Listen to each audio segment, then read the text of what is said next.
Friends, तो आज हम लोग सीखने वाले हैं song subject that is strength of materials. तो उसमें सिंपल स्ट्रेस स्ट्रेन के प्रॉब्लम चालू थे हमारे। 8 प्रॉब्लम लिया था अभी तक हम लोगों ने ना। आज प्रॉब्लम नंबर 9 लेंगे। तो देखो ये जो प्रॉब्लम है वो प्रीवियस प्रॉब्लम के जैसा ही है। तो पहले स्टेटमेंट पढ़ लेते हैं हम लोग प्रॉब्लम का। स्टेटमेंट मैंने डिस्क्रिप्शन में डाला हुआ है, आप लोग भी सब में पहले स्टेटमेंट पढ़ लेना। तो क्या बोल रहा है, बार ABC is rigidly fixed at A, है ना। A पे रिजिडली फिक्स है and 1 mm above the lowest support C is loaded at B as shown in figure diagram दिया हुआ है। If the cross section area of the bar is 100 mm square, मतलब cross section area कितना है, cross section area constant है which is 100 mm square, right। और देखो और क्या दिया है, आगे पढ़ते हैं। Determine the reaction at A, है ना। reaction at A take E is equals to 200 GP, है ना। रिएक्शन निकालना है हम लोग को और कैपिटल ई की वैल्यू दिया है 200 GPa। GPa को MPa में कन्वर्ट कर दो। 200 इंटू 10⁻³ MPa, है ना। और MPa मतलब ही क्या होता है, वो न्यूटन पर mm स्क्वायर होता है। MPa में आ गया मतलब न्यूटन पर mm स्क्वायर में आ गया, राइट। अब देखो सपोर्ट रिएक्शन निकालना है, सेम प्रॉब्लम है। ये 1 mm का गैप है, ये वाला ये 1000 है। सिर्फ क्या है, यहाँ पे वर्टिकल है प्रॉब्लम अभी, है ना। तो चलो क्या करना है, सब में पहले लोडिंग कहाँ पे, लोडिंग सेक्शन AB पे लोडिंग लगाया 100 किलोन्यूटन का, है ना। तो सब में पहले सेक्शन AB का डेल्टा निकाल लेते हैं हम लोग, चेंज इन लेंथ निकाल लेते हैं। Delta L of section AB, है ना, due to this 100 kilonewton of loading. Okay, तो देखते हैं फॉर्मूला क्या है हमारे पास। फॉर्मूला है PL अपॉन AE, राइट। तो देखो P कितना है, P है लोड 100 किलो न्यूटन है, तो इंटू 10⁻³। अब L लेंथ कितनी है इसकी, इसकी लेंथ है 1000 mm, है ना। तो into 1000 divided by area. Area कितना है, एरिया तो कांस्टेंट है पूरा 100 mm दिया हुआ है, 100 mm स्क्वायर इंटू E है हमारा 200 इंटू 10⁻³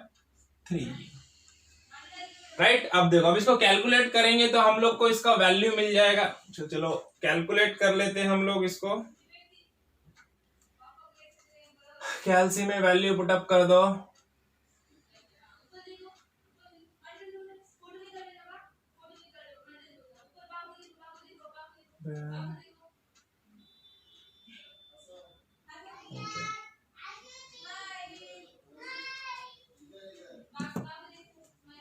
देखो तो डेल्टा L कितना आ गया हमारा, डेल्टा L ऑफ AB आ गया है 5 mm, है ना। कितना आ गया, 5 mm। और ये क्या है, इंक्रीज्ड, पॉजिटिव में आया है ना, तो लेंथ क्या होगी, इंक्रीज होगी। मतलब ये जो रॉड है, ये देखो ऊपर तो बढ़ सकता है कि A पे फिक्स है, A के ऊपर बढ़ सकता है कि नहीं बढ़ सकता है ना। तो फिर किधर बढ़ेगा, ये नीचे बढ़ेगा। नीचे बढ़ेगा तो नीचे कितना बढ़ रहा है, ये 5 mm इंक्रीज हो रहा है नीचे ना, 5 mm इंक्रीज हो रहा है। लेकिन यहाँ पे 5 mm का डिस्टेंस है क्या, नहीं है। यहाँ पे सिर्फ 1 mm का डिस्टेंस है, उसके बाद वापस से ये फिक्स कर दिया गया है ना। तो इसका मीनिंग क्या है कि ये रॉड सीधा जाके नीचे टकराएगा, लेकिन यहाँ पे कितना बढ़ सकता है, वो सिर्फ 1 mm तक बढ़ सकता है। 1 mm के आगे बढ़ सकता है क्या, नहीं बढ़ सकता है ना। तो 1 mm वो बढ़ेगा आगे, फिर बाद में क्या होगा, उसका इंटरनल कॉन्ट्रैक्शन हो जाएगा, वो फिर क्या हो जाएगा, कॉन्ट्रैक्ट हो जाएगा, है ना। पहले इंक्रीज होगी यहाँ तक लेंथ, फिर बाद में लेंथ वापस डिक्रीज होना चालू हो जाएगी, है ना। तो चलो वो फिनोमिनन आगे देखते हैं हम लोग। अभी देखो, अभी क्या हो जाएगा, सेकंड नेक्स्ट स्टेप में क्या हो जाएगा, ये रॉड यहाँ पे आके टिक गया, है ना, यहाँ तक बढ़ गया अभी, है ना, क्योंकि ये लोडेड की वजह से, है ना। अब यहाँ पे आके बढ़ गया तो ये क्या करेगा, सपोर्ट को नीचे ढकलेगा, क्योंकि 1 mm सिर्फ 1 mm बढ़ना है क्या, उसको 5 mm तक इंक्रीज होना है, लेकिन 5 mm यहाँ पे स्पेस नहीं है, तो वो क्या करेगा, इसको भी इसको नीचे ढकलेगा, है ना। अब देखो यहाँ पे ये इसको नीचे ढकल रहा है, तो यहाँ पे रिएक्शन क्रिएट हो जाएगी ऐसे, तो इसको दे देंगे हम लोग रिएक्शन RC। यहाँ पे जो रिएक्शन क्रिएट होगी RC। देखो रिएक्शन का जो भी डायरेक्शन आपको देना है दे दो, कोई फर्क नहीं पड़ेगा। बाद में क्या होता है, जैसे आंसर आएगा, अगर वो जो रिएक्शन का आंसर नेगेटिव में आया है तो जो डायरेक्शन दिया है उसको चेंज कर देना है ना। अगर पॉजिटिव में आता है रिएक्शन का आंसर तो जो डायरेक्शन दिया है उसको वैसे ही रखना है ना। अब देखो अपवर्ड रिएक्शन कैसे लेंगे, देखो लोड कैसा है, डाउनवर्ड है, तो रिएक्शन यहाँ पे कैसी हो जाएगी, अपवर्ड, है ना। यहाँ पे इसको नाम दे दो RA, सपोर्ट A है तो रिएक्शन A। ओके, अब देखो, अब यहाँ पे देखो कितना गैप था, सेक्शन मेंबर ABC को गैप कितना था, 1 mm का गैप था। मतलब सिर्फ कितना इलोंगेशन होता है, हो सकता है मेंबर एबीसी का, सिर्फ 1 mm इलोंगेशन हो सकता है ना, क्योंकि सिर्फ गैप कितना है 1 mm का है। तो इसका मीनिंग क्या होता है, इसका मीनिंग ये होता है कि delta L of A B plus delta L of BC, है ना, ये दोनों का मिला के आंसर कितना आना चाहिए, 1 mm ही आना चाहिए, है ना। ये यहां से हमको डायग्राम से समझ में आ रहा है, क्योंकि आगे तो फिक्स है, उससे आगे बढ़ सकता है क्या, नहीं बढ़ सकता, है ना। तो ये दोनों के बीच में प्लस होगा या माइनस होगा वो पता नहीं, लेकिन दोनों का एडिशन कितना आएगा, 1 mm ही आएगा, राइट। तो चलो ये कंडीशन मिल गई हम लोग को यहां से, है ना। अब क्या करेंगे, अब हम लोग इक्विलिब्रियम की कंडीशन यूज करेंगे। क्या करेंगे, summation of F of Y is equal to 0, है ना, क्योंकि सब वर्टिकल फोर्सेस है, upward positive and downward negative. अब देखो अपवर्ड फोर्सेस कौन से, आरसी और आर ए, ये दोनों भी अपवर्ड है ना, क्या हो जाएगा R A plus R C, और 100 किलोमीटर का लोड कैसा है, डाउनवर्ड है, तो क्या हो जाएगा माइनस 100 इज इक्वल टू 0। तो यहां से देखो R A plus R C is equal to 100 kilo newton है ना, तो इंटू 10⁻³ कर दो, ये मिल गया हम लोग को एक इक्वेशन, ये हो गया इक्वेशन नंबर 1, है ना। अब क्या करना है, अब हम लोग को दोनों का भी क्या करना है, ये निकालना है, डेल्टा एल ए बी और डेल्टा एल बी सी निकालना है। उसके लिए सबसे पहले क्या करना पड़ेगा, इसका इक्विलिब्रियम करना पड़ेगा, है ना। अब दोनों का इंडिविजुअल हम लोग को डेल्टा एल ए बी और डेल्टा एल बी सी निकालना है, तो इसका इक्विलिब्रियम करना पड़ेगा। पहले मेंबर ए बी का इक्विलिब्रियम करते हैं हम लोग। देखो ये ले लेंगे मेंबर ए बी। अब इक्विलिब्रियम कैसा करेंगे, एकदम लास्ट एंड पे देखो, ऊपर के कॉर्नर एंड पे कैसा फोर्स लग रहा है, यहाँ पे आर ए लगा है अपवर्ड डायरेक्शन में ना, ये आर ए है ना, तो यहाँ पे डाउनवर्ड डायरेक्शन में भी R A amount of force होना चाहिए, मतलब आर ए का जितना भी वैल्यू है उतना ही amount of force downward direction में भी लगेगा यहाँ पे, क्योंकि इक्वल एंड अपोजिट डायरेक्शन में फोर्स लगेंगे, तभी ये मेंबर क्या होगा, इक्विलिब्रियम में आएगा, है ना।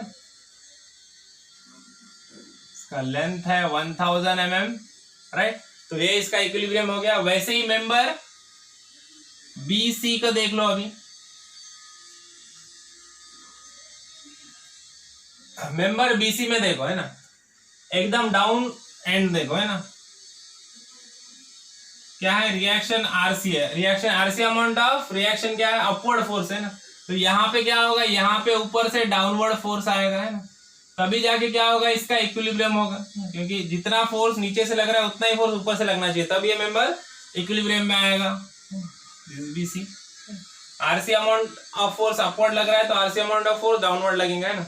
अब किसी के मन में क्वेश्चन है, सर 100 किलोमीटर का फोर्स क्यों नहीं ले रहे, है ना, क्योंकि 100 किलोमीटर का फोर्स डिवाइड हो रहा है दोनों रिएक्शन में, और किधर कितना डिवाइड हो रहा है हमको पता है क्या, नहीं पता है, लेकिन हम लोग को ये पता है कि जितना आर ए की वैल्यू रहेगी, यहाँ पे जो भी रहेगी आर ए की वैल्यू, जितना अमाउंट ऑफ फोर्स इधर लग रहा है उतना ही इधर लगेगा, तब इक्विलिब्रियम में आएगा, है कि नहीं।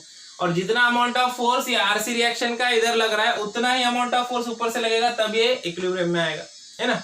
तो ये इक्विलिब्रियम में आ गया। अभी अब क्या करना है, अब डेल्टा एल ए बी और डेल्टा एल बी सी की वैल्यू हम लोग को निकालना है। देखो सब में पहले क्या करेंगे, delta L of A B क्या है formula, P L upon A E. देखो P, अब इसके लिए P कितना, इक्विलिब्रियम वाला ये वाला डायग्राम देखो, ए बी सेक्शन के लिए P की वैल्यू कितनी है, आर ए, यहाँ पे क्या होगा, आर ए इंटू एल कितना है 1000 mm ऑन एरिया, तो दोनों का सेम है 100 mm² है ना, पूरे सेक्शन का सेम है 100 mm², और E की वैल्यू भी कांस्टेंट है, क्या है 200 इंटू 10⁻³ राइट। तो चलो अब देखते हैं कैलकुलेट करके कितना आ रहा है आंसर इसका।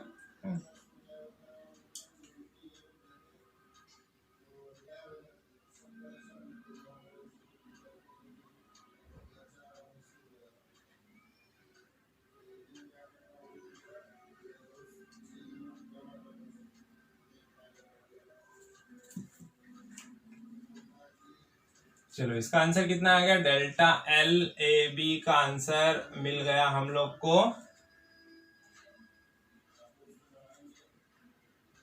0.00005 है ना, आर ए है ना, ये वैल्यू मिल गया डेल्टा एल ए बी की।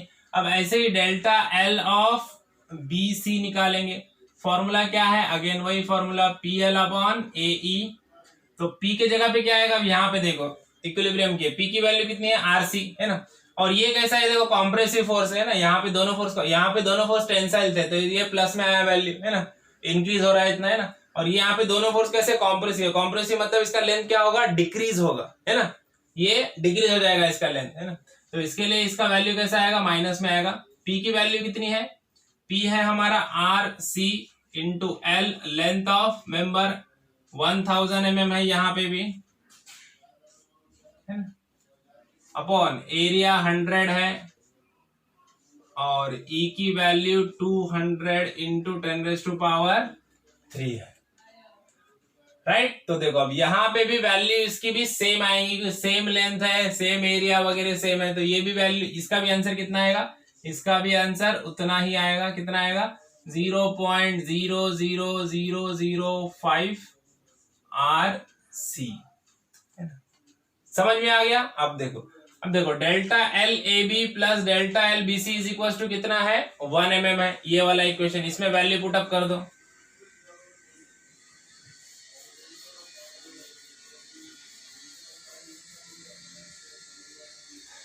देखो delta L of A B plus delta L of B C is equal to क्या है, 1 है। तो delta L of A B का वैल्यू कितना है, 0.00005 RA plus 0.00005 RC is equal to 1 है ना। ये एक इक्वेशन हो गया है ना, ये हमारा एक इक्वेशन हो गया, राइट। और दूसरा वाला इक्वेशन हमारा यहाँ पे है, ये वाला है ना, RA plus RC is equal to 100 into 10⁻³। अबे दोनों इक्वेशंस को क्या करना है, सॉल्व करना है। दोनों इक्वेशन को सॉल्व करेंगे तो यहां से हम लोग को इसकी वैल्यू मिल जाएगी, इसकी RA और RC की वैल्यू मिल जाएगी, डायरेक्टली कैल्शियम में डालो RA RC की वैल्यू मिल जाएगी है ना। सेम प्रॉब्लम है, देखो जैसा हम लोगों ने वहां पे सॉल्व किया था, प्रीवियस प्रॉब्लम सॉल्व किया था ना 8 नंबर का, वैसा ही सेम प्रॉब्लम, सिर्फ कैसा है, वर्टिकल है। ये दोनों इक्वेशंस को, इसको इक्वेशन नंबर 2 नाम दे दो है ना, इज इक्वल टू 1 है। ये दोनों इक्वेशंस को डायरेक्टली कैल्शियम में पुट करो या फिर प्लस या माइनस करो, कैसा भी करो तो RA RC का वैल्यू मिल जाएगा है ना। तो समझ में आया प्रॉब्लम। तो मिलते हैं नेक्स्ट प्रॉब्लम में, तब तक के लिए थैंक यू।